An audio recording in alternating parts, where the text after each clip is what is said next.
All right, I'm pretty much a mess right now, but I'm gonna go ahead and show you what I've done with the tensioners, the pulleys, everything. So stick around, I'm gonna show you how this is done. This right here is the clutch fan wires. I had to find the matchup for the wires because the wires coming out of the clutch fan are different than the wires coming off of the truck.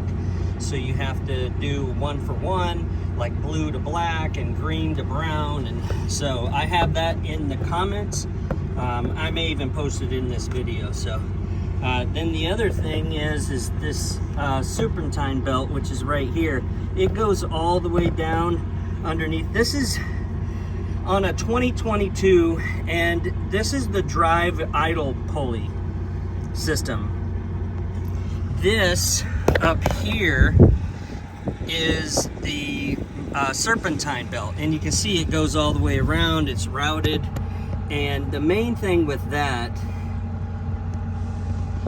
is that you have to run this tensioner, which is, this is the, and it's very difficult to see. It's even more difficult to get into.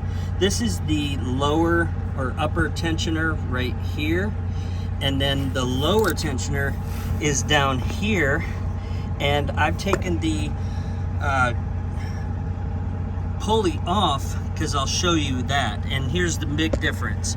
This is a 6-row belt, and this belt is an 8-row belt.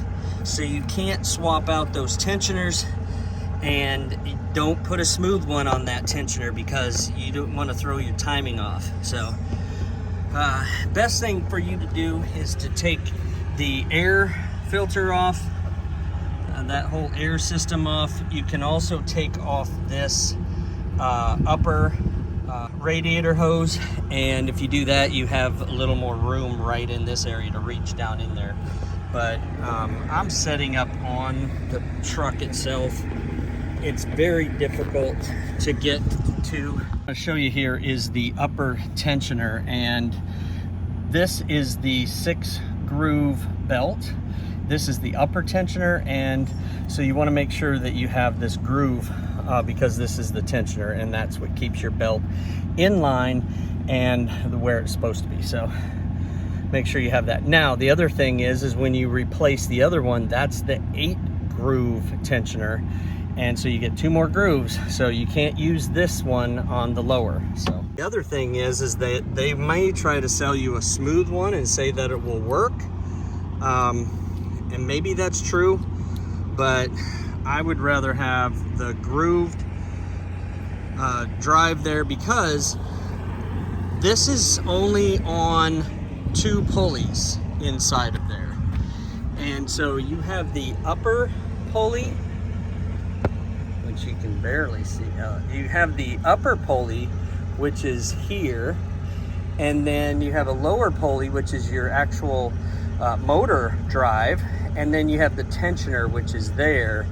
And so the tensioner, all of them have grooves. These, not all of them have grooves. As you can see, this here's a smooth one, but the grooves are facing up, so the smooth part is on the bottom of that. And then these that are up here, they have grooves. So groove to groove and smooth to the back side of the belt. Now you might be able to see down there, but there's a bolt right there and then another one at the bottom. And that is where, here you can see it better. Here's a bolt and there's a bolt. And those are the 2 bolts that hold that tensioner in. And then the tensioner actually mounts right there. You can see I'm on my bike, headed to GMC to get the part. So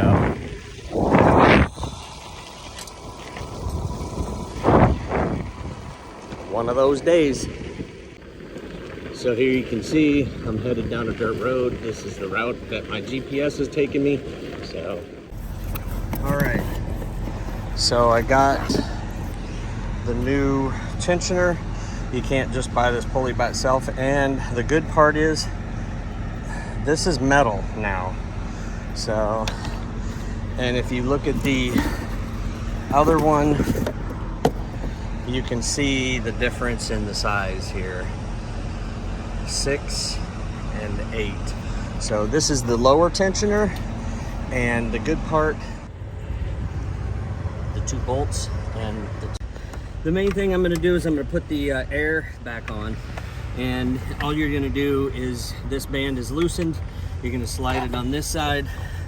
This goes on pretty easy, and then this goes on to this other side, you can see here, which also goes on pretty easy if you get it lined up right. This slides right over this lip, and then this piece right here, it goes underneath of this bolt here, and then these tighten down, so you just tighten them onto the frame.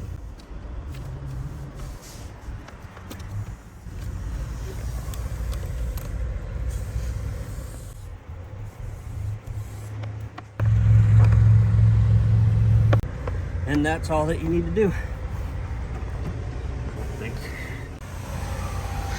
All right, now the moment of truth. I'm gonna go ahead and fire this up. At this point, we realized we needed to take it to service. We need to do a little bit more checking, so that's where we're at.